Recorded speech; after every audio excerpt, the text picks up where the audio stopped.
Jokowi mungkin sudah mati-matian mendukung lewat gerakan-gerakan terselubung, berusaha menutupi aib dan kekurangan Gibran. Tapi Gibran malah ikut membongkar kebobrokannya sendiri. Kerja keras Jokowi untuk mengangkat Gibran hancur seketika. Jerih payahnya seolah tidak berharga. Restart lagi dari nol. Momen paling tidak terlupakan saat debat pada hari Minggu lalu adalah ketika Gibran bergaya seolah-olah sedang mencari sesuatu dan terkesan tidak menghormati Mahfud MD. Gibran disebut banyak orang tengil, songong, tidak beradab, anak muda tapi tidak tahu sopan santun. Media sosial penuh dengan netizen yang menyayangkan dan bahkan kesal dengan gaya Gibran yang songong ini. Dan hasilnya, Gibran mendapatkan sentimen negatif paling besar, mencapai 60%. Sedangkan dua paslon lain, sentimen positifnya mencapai 80%. Ini artinya Gibran berhasil mencapai sebuah rekor yang terbilang fantastis. Sentimen negatif mengalahkan sentimen positif, yang artinya orang-orang menjadi jijik. Bukan cuma itu, kata kunci yang menjadi trending di Twitter hampir semuanya negatif untuk Gibran. Exposure sangat tinggi, karena jumlah percakapan di sana mencapai jutaan kalau ditotalkan. Mayoritas bernada negatif. Gibran bukan cuma tidak menghormati orang yang lebih senior, tapi juga mempermalukan diri sendiri. Ketika Gibran bertanya kepada Mahfud bagaimana cara mengatasi green inflation, moderator meminta Gibran menjelaskan istilah atau terminologi. Akan tetapi, Gibran mengatakan dia tidak memberi penjelasan karena Mahfud seorang profesor. Dari sini aja udah kelihatan licik dan jahat. Memangnya seorang profesor harus tahu semua hal di dunia ini? Gibran berusaha menjelekkan image Mahfud dengan cara yang licik. Gibran Indonesia tanah air beta pusaka abadi nan jaya. Gibran lalu menjelaskan green inflation itu inflasi hijau dan tidak ada penjelasan lain. Ini memang seperti disengaja. Kemudian Mahfud memberikan jawabannya, tapi Gibran bergaya seperti seolah sedang mencari sesuatu. Lihat kiri, kanan, atas, bawah.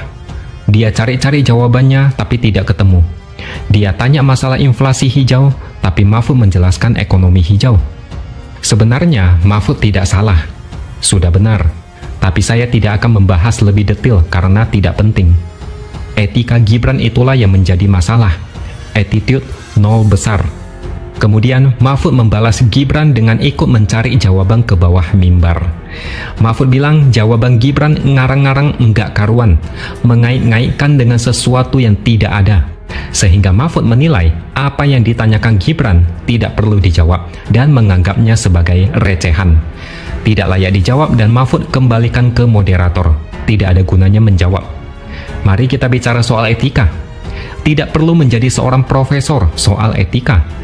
Dan kita sudah bisa menilai apakah gaya Gibran pantas ditunjukkan di forum debat resmi yang ditonton jutaan orang. Apalagi Gibran masih muda, tapi memperlakukan orang yang lebih tua dengan cara yang tidak beradab.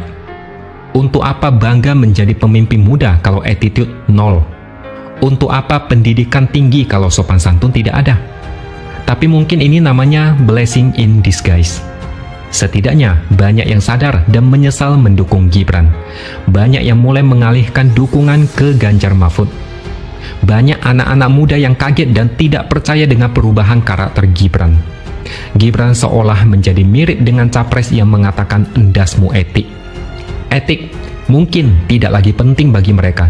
Yang paling penting saat ini adalah bagaimana menang pilpres dan tetap menjadi nomor satu. Sepintar-pintarnya dia, ya sebetulnya Gibran enggak pintar-pintar amat sih. Tapi anggaplah dia pintar. Tapi kalau etika nol, siapa yang mau menjadikan dia sebagai contoh teladan? Mungkin hanya orang stres dan tertekan yang masih bersedia menjilat dan memuja setinggi langit. Gibran bukan saja memanfaatkan konstitusi yang ditabrak demi menjadi cawapres, tapi juga lebih banyak memakai gimmick recehan yang terkesan menghina dan merendahkan lawan debat. Apakah Gibran pantas menjadi seorang wakil presiden di negara ini? Apalagi capresnya Prabowo juga suka emosian. suka mengatai orang dengan istilah yang tidak pantas. Dua-duanya menjadi sangat mirip. Karakternya kurang beradab. Saya malah sangat penasaran apakah generasi Z atau anak muda bangga memiliki calon pemimpin seperti Gibran. Dari debat kemarin, kita berhasil melihat tindak tanduk dan karakter paslon 02 ini. Seolah mereka ini tidak pernah diajari sopan santun. Saya penasaran kenapa anak Jokowi bisa berubah seperti ini. Dulu Jokowi aja tidak pernah seperti itu, tidak bergaya seperti anak kecil. Justru yang mendapat respek adalah Mahfud, karena meski diledek habis-habisan dan dipandang sebelah mata, dia tidak terbawa emosi dan tetap low profile, tidak menyerang balik dengan kasar. Mahfud masih menggunakan kata-kata santun dan baik, tidak berapi-api apalagi mengucapkan kalimat kayak endasmu etik atau goblok. Itulah sikap yang pantas menjadi panutan, tetap rendah hati meskipun diperlakukan dengan tidak baik. Mahfud juga menghormati lawannya yang masih muda, tidak menjebak dan berbuat licik. Kalau menyerang kebijakan, itu sah-sah saja dan diperbolehkan. Nah, selanjutnya, apa yang bakal terjadi? Calon Wakil Presiden Gibran Rakabuming Raka mendapat sentimen negatif paling besar dibanding dua rivalnya, Mahfud MD dan Muhaimin Iskandar, dalam debat keempat Pilpres 2024. Para pengguna X memberikan sentimen negatif karena sikap dan tindakan Gibran selama debat berlangsung. Mereka mengkritik Gibran karena melanggar aturan debat dengan meninggalkan podium untuk bicara. Putra sulung Presiden Joko Widodo itu juga dinilai tidak memiliki adab dan menggunakan gaya yang konyol dalam debat. Kemudian, ini yang menarik. Menurut saya, ini gampang. Tidak lama lagi akan ada guyuran bansos. Biasanya seperti itu. Netizen sudah paham dan cerdas. Bahkan mereka mengatakan, jika ada sentimen negatif, obat penawarnya adalah bansos. Dan satu lagi, survei mungkin akan muncul serentak. Kita tunggu saja tanggal mainnya. Akan ada narasi, berkat kepiawaian Gibran mengalahkan lawan debat, elektabilitas meroket sampai menembus atap rumah. Mungkin elektabilitas bakal 80% atau mungkin 90%. Saran saya, langsung aja 99%. Nanggung. Dan untuk buzzer, mereka makin tidak bisa tidur dengan tenang.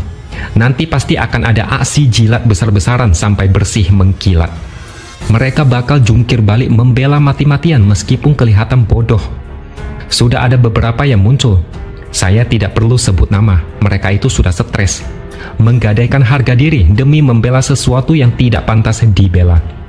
Kita maklumi saja mereka seperti itu. Tapi please, jangan ada lagi aksi nangis online massal.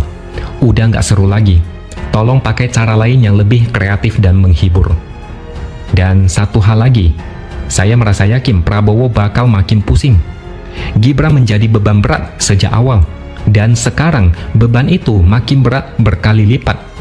Prabowo mungkin sudah sangat menyesal, tapi sudah terlambat. Bagaimana dengan Jokowi? Ya mungkin dia pusing juga.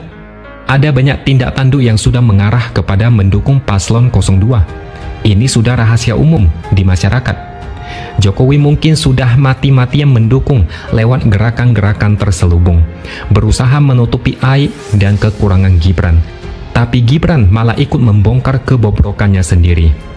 Kerja keras Jokowi untuk mengangkat Gibran hancur seketika. Jerih payahnya seolah tidak berharga.